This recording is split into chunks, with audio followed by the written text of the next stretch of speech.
I would rather know up front all of the details, even if they're bad, instead of being caught with my pants down, figuratively, not literally, okay? Because that's another PR crisis in itself if you're caught with your pants down. Hey everyone, welcome to the S.O.B Marketing Podcast, where we celebrate the S.O.B that you are, and if you haven't figured it out yet, we mean small-owned business. We don't mean S.O.B. Listen, we know that as a small business owner, you are working hard on the daily to keep your business fully operational while trying to promote it. And while some days it may feel like the business is owning you, if we're being honest with each other, I bet you would admit that you wouldn't give up the insanity for anything. Our commitment here at the S.O.B Marketing Podcast is to give you the real talk, what works when it comes to advertising, marketing, promoting your business, and then what doesn't really work. And Chelsea and I promise to always keep the conversation real. Hey everybody, and welcome back to the S.O.B Marketing Podcast. S.O.B as in small-owned business. We would never call you guys names. Before we get started, Vivian, just a little bit of housekeeping. Yeah. Guys, why haven't you left a review yet? What's going on? What are you doing? If you're listening to this podcast, please, please leave us a review. It helps us get in front of other small business owners. And we're here to share all the marketing information that we have. That's what we want to do. Also, if you have a topic you want us to talk about, please let us know. You can email us at help@theseasonedmarketer.com. You can leave a comment on YouTube or on Spotify. You could even DM us on social media. We're across multiple platforms at The Seasoned Marketer. And y'all, please don't forget, we do have the TLDL section, Too Long Didn't Listen. So if you are stretched for time, you don't have time right now, we get it. Go listen to the TLDL section. I'll give you a little summary. And then when you do have time, come back and listen to the full conversation. All the way through. All the way through, because you don't want to miss any of the details that we give you today. Vivian, what are we talking about today? All right, so today's topic is one that's extremely important because you guys know we want to just prepare you, okay? We hope nothing controversial or bad ever happens in your small business, but the likelihood that as a small business owner, you are going to be in a position where potentially you have to defend something you've done or something your employee or team member has done. There's a high possibility of that, right? Yeah. Especially with everyone walking around with camera phones and all that good stuff. Yeah. So today's topic is what to do in the event of a public relations PR crisis. Yes. Now, this one's interesting. We're going to start the conversation just because I do think it's important to understand where Chelsea and I, what we were thinking when we came up with this topic, because it's a real life example of what potentially could happen to a small business owner, because none of us are immune to criticism, critique, and that's not a bad thing, you guys. It's just the way things are, okay? So we want to be sure that you feel confident that if anything were to happen down the road, that you could proactively not just sit on your hands, but be able to address it and move on. Yes. And not have it, pull your small business under. Yes. All right. That's a really good point. Yeah. So Chelsea, go ahead and tell us what kind of spurred this conversation between you and I. What brought this topic up? Oh, yeah, absolutely. So recently here in downtown Charleston, South Carolina, we had a little bit of controversy. Shocking. I know, right? A new business opened up on King Street. Was it on King Street? Okay. So a new business opened up on King Street. It is called Zachary's Daiquiris. So a little bit of background on Zachary's Daiquiris. They are an alcoholic slushy company. That's what they're doing. It's kind of like Wet Willie's 2.0. Yeah, so for reference, Wet Willie's back in the day here in Charleston, I think they also had one in Columbia, South Carolina, maybe a couple other places, but it was a place where a lot of us college students used to love going because it was a nice bang for your buck. You could go in there, of course, being over 21, right? Got to keep things legal around here. You would go and it was kind of a mix between a nightclub. They had music and stuff. And then they had, their big thing was they had an entire wall that had slushy machines on the back of the wall, and all different flavors. Yeah. All alcoholic. They did offer non-alcoholic, I think, options, but none of us were there for that. Well, yeah, obviously. Yeah. So, and as Chelsea, I mean, you went there. I went there when I turned 21. So now, I didn't get a slushie. I got Jell-O shots. Of course you would. But that's because before that, I had gone to, what's the burger place in Columbia? In the Vista. On the Vista? I can't remember the name of it either. I'll add it to the video because I'll figure it out later on. But they have alcoholic milkshakes. So I had a milkshake. So I didn't want a slushie. So I just did Jell-O shots. I mean, that tracks. So what's interesting, though, is... So for anyone, the reason we bring up the Wet Willies is they, I think they have since maybe gone out of business, but because it was kind of a concept that was already known here in Charleston, Zachary's what they intended to do. They have their own brand. They're reality stars, so they're on Southern Charm. Yeah. You know more about this than I do because I don't follow television in general, but yes, they are reality stars. They're on Southern Charm. Yeah, the owners of Zachary's Daiquiris. And so what they were doing is bringing an elevated version of this like slushy theme to Charleston. Great idea. When you look at the decor and of the facility itself, it's very cute. We walked past it. We were in downtown Charleston not too long ago. We walked past it. It was a really cute concept and very well done. Yes. Now, the controversy comes in. And here's why we didn't stop to enjoy an alcoholic slushie when we walked by. We just went, you know? We did we just gossiped. We passed. We passed. So opening day / night. The bouncer starts walking down the line and goes, "Hey guys, there is a new dress code as of right now." Okay. And she stops next to the one group of black men. Stops next to them, doesn't look at them, but stops next to them. That's where she makes the announcement. No Jordans, no ripped jeans, no athletic pants. Describing this group of men. The controversy is, one, hadn't brought up dress code for most of the night. Two, there were multiple white people in the restaurant that were not in dress code. So, couple things that I want to bring up. Go for it. Okay, dress code is not a unusual thing in downtown Charleston. There are a lot of there are a lot of businesses, especially restaurants, that say, "Hey, once 7 p.m., 8 p.m., 9 p.m. hits, you have to be dressed a certain way." Yes, that's not up for debate. Every small business has a right to do that. The other part of it too, though, that I think played a big part is the way that people found out about this whole interaction was that there was a girl who lives in a neighboring town who has a decently large following on TikTok, and she took to TikTok and was telling this story because she happened to be in line after these gentlemen who were pulled aside and said, "Hey, we're not going to allow you to come into the restaurant or into, the place of business because of your attire." And so she took to TikTok, she relayed what happened, and this is where the controversy ensues. And the reason that Chelsea and I had this conversation with what you do when you're in a hard position to have to not defend yourself, because some things are... let's remove that part of it. It doesn't matter if you're defending or not defending what you're doing. The thing is, the way you approach any type of negative publicity is extremely important. You have to address it. Yes.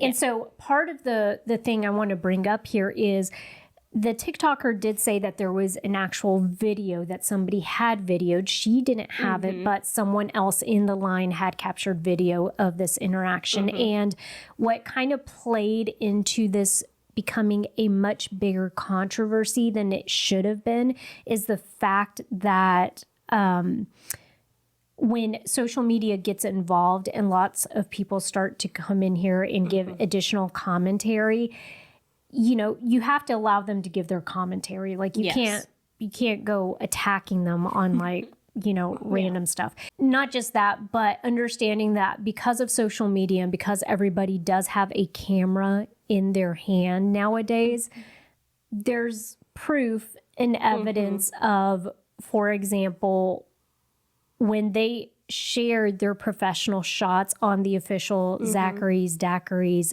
Facebook page and Instagram page, it showed people that were wearing ripped jeans. Okay. And so that's the whole thing. If the rhetoric is around a dress code and then you continue by uploading photos of people in said clothing, that's against dress code. That's against quote unquote dress code. It just doesn't, things don't mesh. And so that's why this blew up and snowballed. Well, I don't think that there were a lot of things that went wrong for this to blow up. Yeah. And primarily it is, yes, it was like a controversy. Yes, maybe that shouldn't have happened. I'm not commenting on that. We're talking about the response that the owners gave. Okay, so because it was crazy. This is a small excerpt from the owner's response that was posted on the actual business page. In the past few days, I have been asked to make a statement, apologize, and address outlandish allegations about my business on social media. Allegations that are not only entirely false, but extremely harmful and discriminatory. Our grand opening was this past weekend, and as you can see, it was full of happiness, celebration, and enjoyment. A wonderful time was had by all walks of life, ethnic backgrounds, and genders, simply here to have a good time.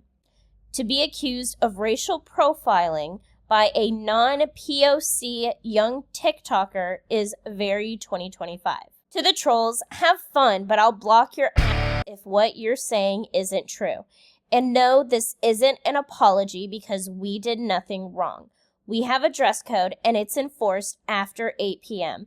If you don't like the way we do business, don't come. Yeah, so maybe let's now interweave or talk about what we are telling people to do whenever something happens. Okay, so you get a little bit of negative publicity. Maybe someone goes to TikTok and has had a bad experience at your small business and they start telling a bunch of people and everyone starts chiming in. So what's the first thing that we think people should do? So the very first thing you want to do is assess the situation. Don't say anything yet. Don't be reactive. Don't be defensive. You need to really figure out what's happened. Find all the pieces. For example, you hear about this controversy about the dress code.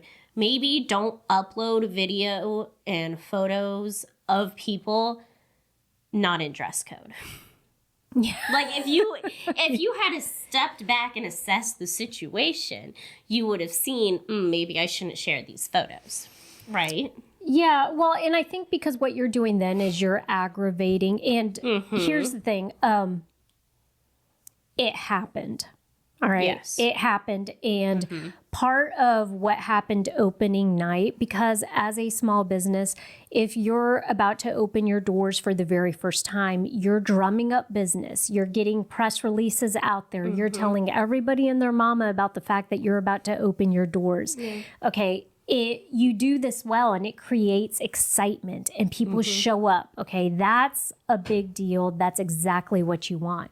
Well, now you've had something that's going to taint that a little bit. Yeah. And so what I would do, they had hired a photographer to capture the moment in the night and also to help them then put together an album that they could share on social media to let people know, hey, this is now an option in downtown Charleston. Yeah. To your point, there's got to be, when you assess the situation, if I were her, and maybe let's talk about what she did that kind of was not what we would have done. Yes. Well, primarily, and number one is responding way too quickly and being very defensive about it. So basically what she said is she then took to, I think she had a TikTok account and an Instagram account for sure. She then took to Instagram and TikTok herself, uploaded a video, and basically said, this person lives with their parents. They just want, the attention, the limelight. And so therefore they're out here attacking. That's not how things went down, this and that. At the end of the day, that's not, you're right. Had she stopped, right, assess the situation and not been reactive to it, then she could have at least bought herself a day or a morning. And I understand the need for everyone to be like, well, hey, you need to respond to it quickly. Yeah. You do, but respond to it in a timely manner. Okay, not addressing it is not an option. Yeah. Waiting a week is not an option. You could wait 24 hours though. Okay. That's not wild crazy. If it takes you 24 hours to get your head straight, to say something and to craft something that is going to be appropriate, is going to resolve the issue, and is going to leave people at least feeling decent about your small business, give yourself 24 hours. That's okay. Absolutely. And also you can say, hey, y'all, we've heard about this.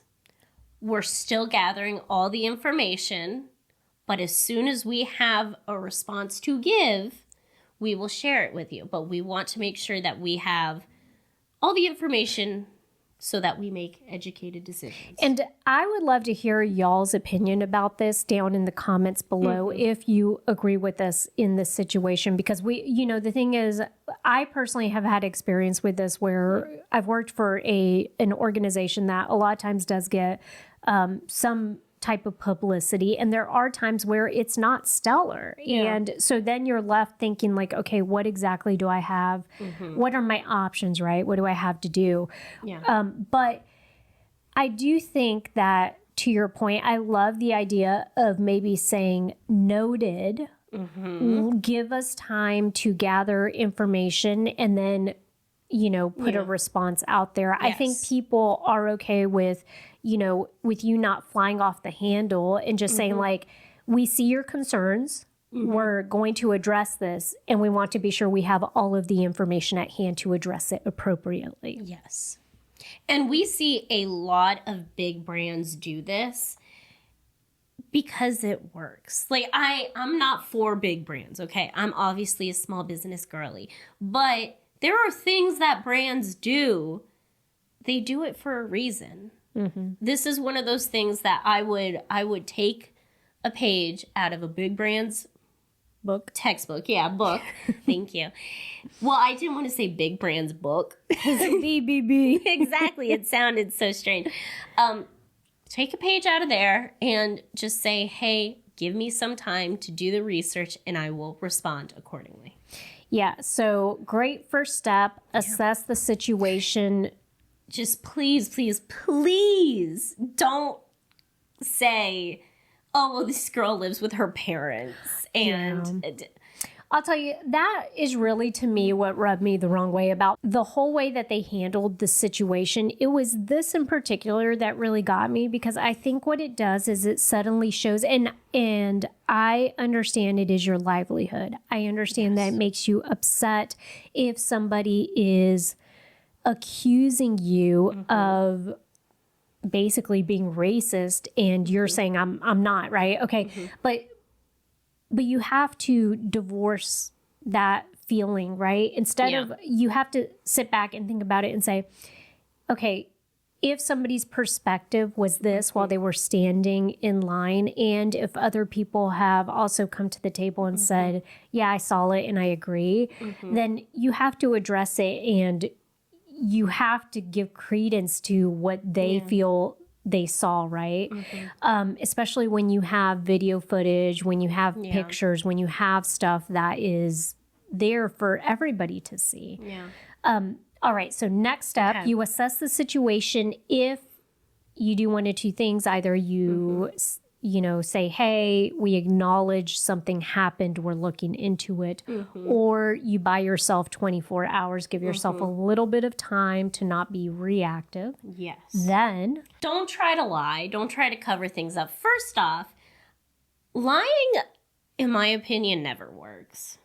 Like anyone in any situation will eventually find out the truth, in my opinion. Yeah. And if you're in if you're in controversy and you try to lie, there are people who are trying to prove that you're lying. I can promise you that. So if you lie and then you get caught, you've ruined your reputation. You've ruined your brand. Be honest. Do not try to lie. And it creates, let me make a practical pitch for it. It creates less work for you. Okay, look, like it's so much like I don't know. This is why I don't understand when people lie. And trust me, y'all, in college I knew quite a few people that did this, okay? Okay. And they kept quite the charade going. And I always thought to myself, that's a lot of work. Like, why would you want to spend that much time? The thing is, if you look at things factually and just say, okay, here's the situation, something bad happened, something not ideal happened. Even if, let's say, this whole situation was misinterpreted, somebody else was lying, then I think you still come to the table and you just speak to the facts, okay? You take and acknowledge what your part in this situation was. I think she would have been better off coming to the table, buying herself 24 hours, and then when she did hop on TikTok or whatever, or actually she didn't even have to release anything. That's the thing I don't understand is why not just do it on the business page? You don't have to release anything. I get it that you're the owner, but like do it on the business page. Like you're still managing the business and you're heavily involved with that. So have it come from the business, right? Yeah. And basically I would have just said like, we apologize. During all of the hype and the excitement of launching this grand opening, we did not prepare our team members, our staff. We did not equip them well enough with the information on what the dress code requirements were going to be, which is why later in the night when we switched the dress code requirement or when we switched whatever, that's on us. Like we didn't communicate to our staff, early on in the day, like, hey, be sure you're looking out for X, Y, and Z. We don't, we want to have a certain like dress code when people come in here. Also, you didn't communicate that to people that were going to be attending. If it is a requirement that people are going to have to dress a certain way to come to your establishment, it is your responsibility to make sure that all of the communication that you're putting out there, all of the Facebook posts, all of the flyers, all of the invites that you're sending out, all of the emails have this information included. And so that's the onus. The onus on the business is that, the communication part. And all they had to do was basically say, we failed miserably on communicating appropriately to our attendees, to the patrons, and also to our staff. We didn't equip our staff well enough with knowing what, we wanted to do when it came to this. Yes. So in the response, as you just heard Vivian say, you are explaining the situation. Here's what happened.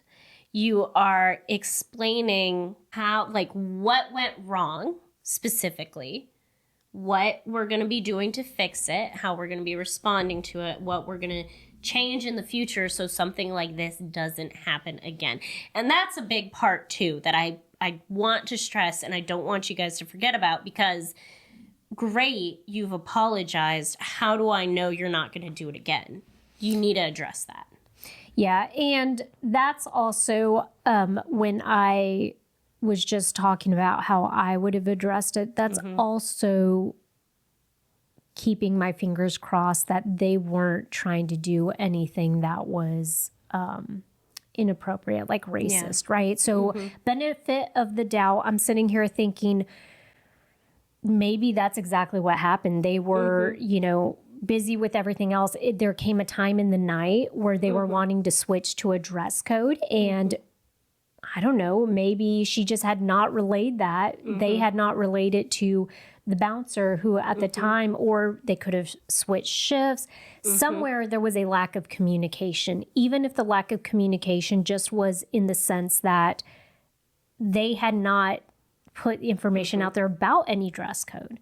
Other thing is, and I think you and I had talked about this too, Chelsea, is it could be that she could have, and this is, I know right now we're talking about the PR aspect, but I don't understand how, as a small business owner, why, if you were not enforcing a dress code from the beginning, why would you not just let it slide that night?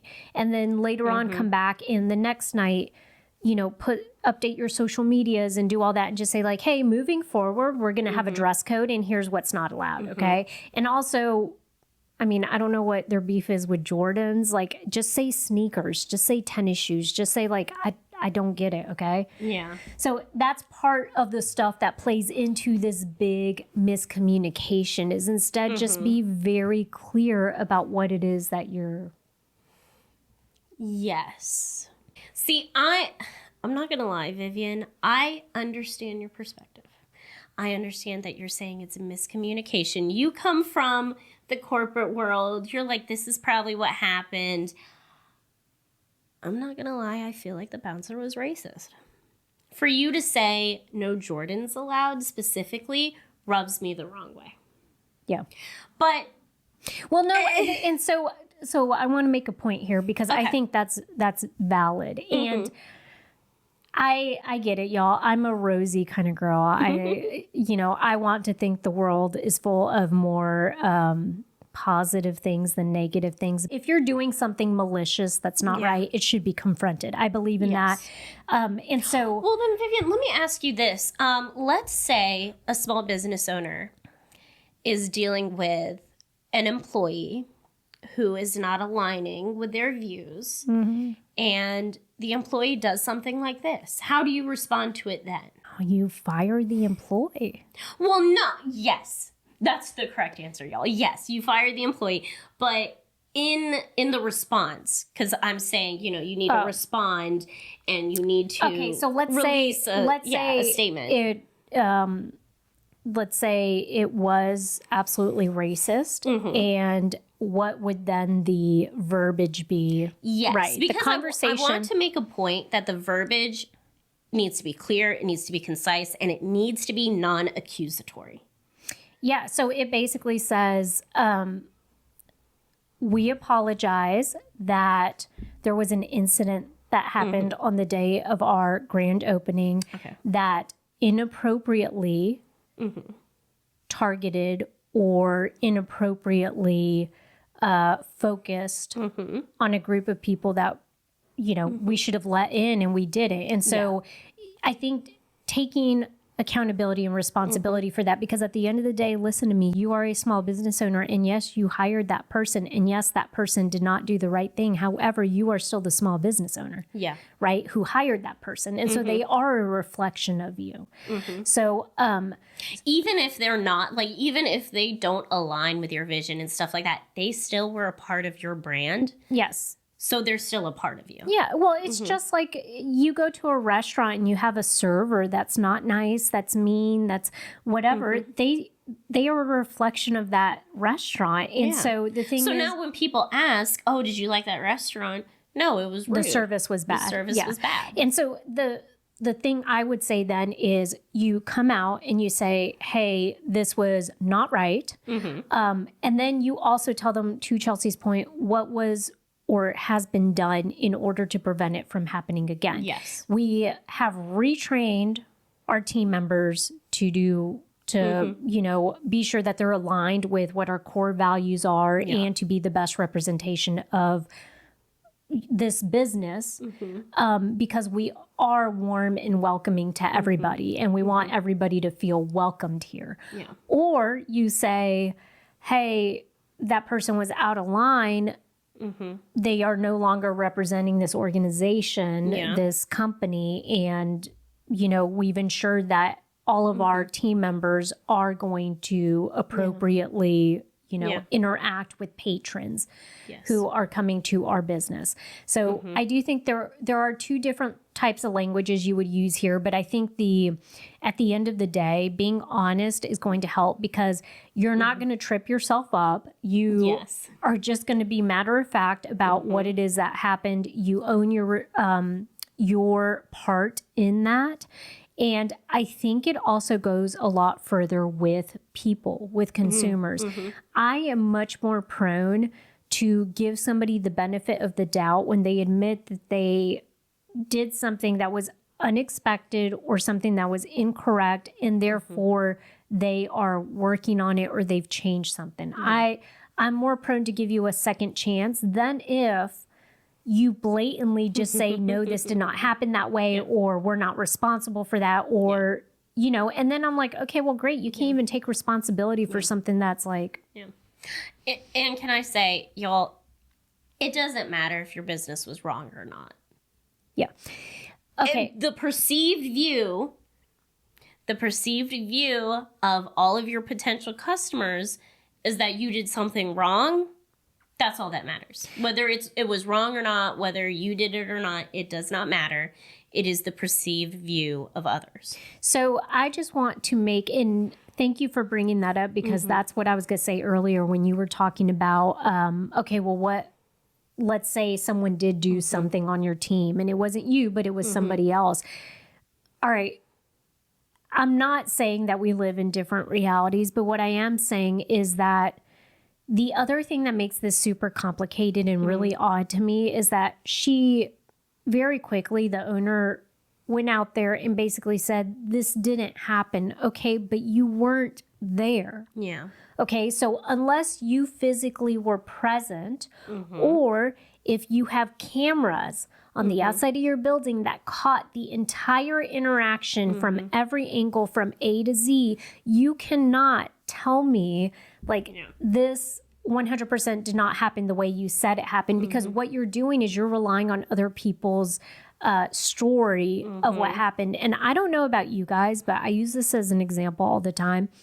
If you've ever been in a car accident, you know that, let's say you have 4 people involved in a pileup, what are you going to get? 4 different stories. Yeah. That's just how it is. And so you have to be able to take that information and, just say okay, let's think about this from what actually, let's be honest, what actually did happen. Can we take people's account of what they say happened and, I don't know, give credence to it if there is nothing that basically argues with it or disproves it. Yeah.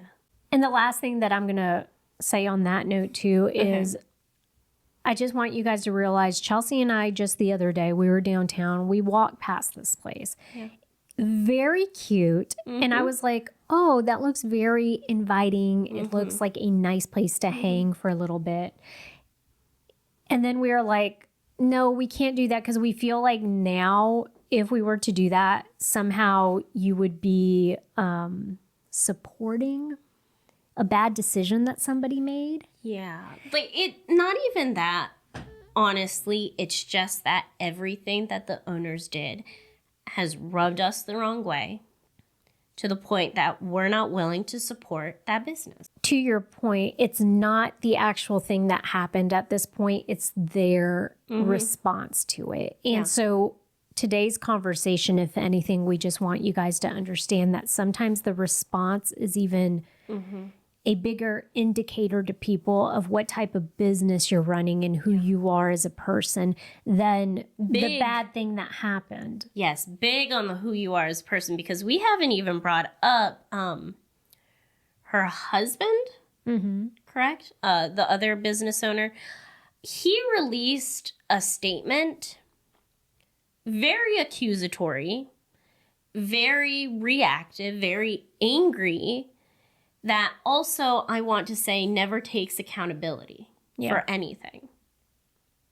And if, if it's not hairy enough, her husband is Black, okay? And I think maybe that's where he was like, I'm not racist. Like, how could I, be racist? But that to me is, at the end of the day, the thing is, you guys weren't there in line. Like what somebody is saying happened, and the people that were pulled aside and said like, hey, you're not going to be allowed to come in because you're wearing Jordans and you have holy jeans on. And then the next day you're releasing videos of some people with frayed jeans on and Jordans, right? Yeah. I mean, that's the part where it's not... At this point, you should just know they're not talking about you individually as a person. They're talking about something that happened in your establishment. So therefore, the conversation, the PR part of it should have been centered about the action, not about, whoa, you guys are accusing me of something that I am not. Okay, well, no one is saying it's you. You weren't the one out there pulling people. Yeah. You know, your wife wasn't out there letting people in or not letting them in. It was a team member. Yes. And it was something that happened at your establishment. And so just stick to the facts, be honest, and just speak to that. Yes. Your response should be focused on what happened. Stop wasting your time Googling how to market my small business. Join the S.O.B community. Get templates, expert advice, weekly Zoom calls with us, and a supportive group of other business owners for, get this, just $50 a month. Marketing doesn't have to be hard when you have help. Head over to www.school.com/SOB. That's SKOOL.com/SOB, all lowercase. Join today and feel confident in your marketing.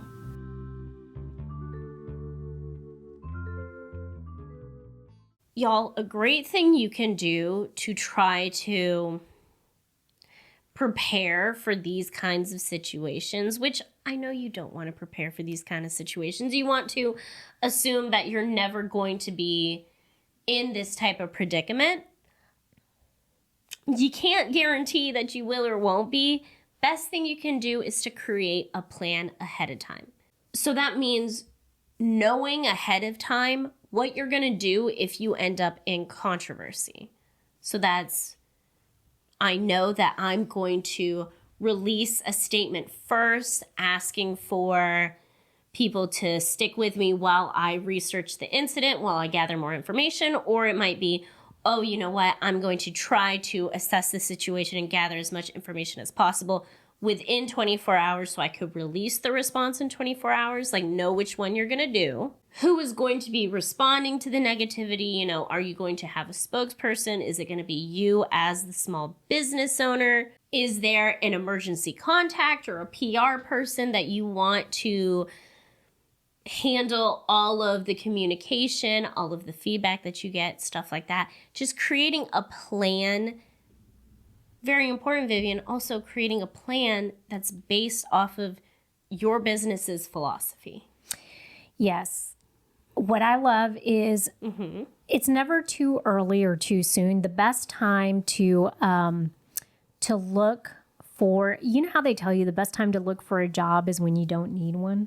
Sure. Okay. Yeah. So the best time to look for a PR person is when you don't need one. Okay. Just keep a pulse on what's available within your price range if you were to ever need somebody to help you craft a message or a response to something bad. Okay. So just kind of in the back of your mind, know like, oh, I would probably reach out to this person, or, you know, I know another small business owner that has worked with this agency before, this company before, and they've had great, you know, great experience with them. So that's always nice as far as preparation. The other part is I do think that clear communication plays a really big role here. And what I mean is, you guys just be sure that you have clear communication with anyone that's representing your team, your business. Yeah. If you are a solopreneur and let's say that you are hiring people virtually, okay? Sometimes if you hire a virtual assistant or somebody that's not working with you inside the physical location, but you're outsourcing remember, they're still an extension of your business, right? So if they were to do something, it'd be the same thing. So be sure that you always have clear communication with anyone that's representing your business, even if that communication is after an incident happens. You pull them aside and you're like, hey, I need you to be very honest with me about what transpired, because I would rather know up front all of the details, even if they're bad, instead of being caught with my pants down, figuratively, not literally, okay? Because that's another PR crisis in itself if you're caught with your pants down, down the road. Yeah. And so making sure that you're clear to team members if something were to happen in a situation, that you want all of the details up front, so that way you can make a good decision about how you want to approach and tackle this. And then one of the other things that you mentioned, having a mission, vision, values for your small business can help to shape the way that people are also representing you, right, as an extension of your small business. And what I mean by that is something like this happens when I'm the owner. Part of what I'm communicating in my response is that my vision for this small business is for it to be an inclusive space for all people to feel welcomed. And so, an apology to say, like, I'm sorry that we had any part in doing something that doesn't align with that, right? And that made somebody feel excluded.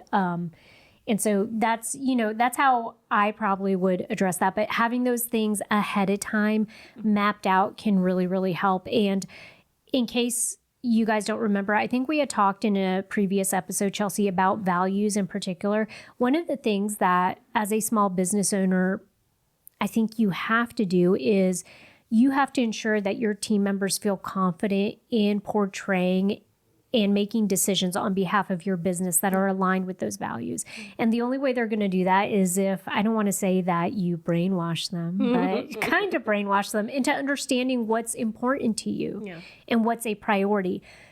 Had that maybe been the case, maybe the response would have been this bouncer saying, like, hey, I understand it's opening night and maybe we didn't relay what the dress code is, but moving forward, dress code's going to be X, Y, and Z. Yeah. Who knows what actually happened and how that all went down, because we weren't there either. Yeah. But it would give people, I think, a good chance of appropriately and positively, representing your business. Okay. Yes. That's why I was like, representing you. Yes. Okay. Vivian, do you think we're ready for the TLDL? I say let's do it. Okay, let's do the TLDL. So, as a small business owner, we're not saying that you're going to get hit with controversy, but you could experience a PR crisis. So, what do you do in this scenario? What to do in a PR crisis? For one, beforehand, you should have a plan. Create a plan of what you're going to do. You want to assess the situation. You're going to be honest. You're going to use clear, concise, non-accusatory language, and you're going to take action. Those are the 3, 4. Those are the steps. Those are the steps. Those are the things that you need to do to help your consumers feel comfortable with you again after a crisis. Absolutely. Well, you guys, thanks for another wonderful conversation around this. We would love to hear your takes, your thoughts. Let us know if you had heard about this controversy before and if you would handle it any differently. Vivian, if you live in Charleston, I'm sure you've heard about this. I've had 3 different people come to me and be like, oh my God, did you hear about? Yes, I did hear about it. Let's talk about it. Let's talk about what they did wrong. That's right. Yeah. And also, don't forget, you guys, if you have not subscribed to this podcast, please do so right now. And as always, go be the best S.O.B you can be.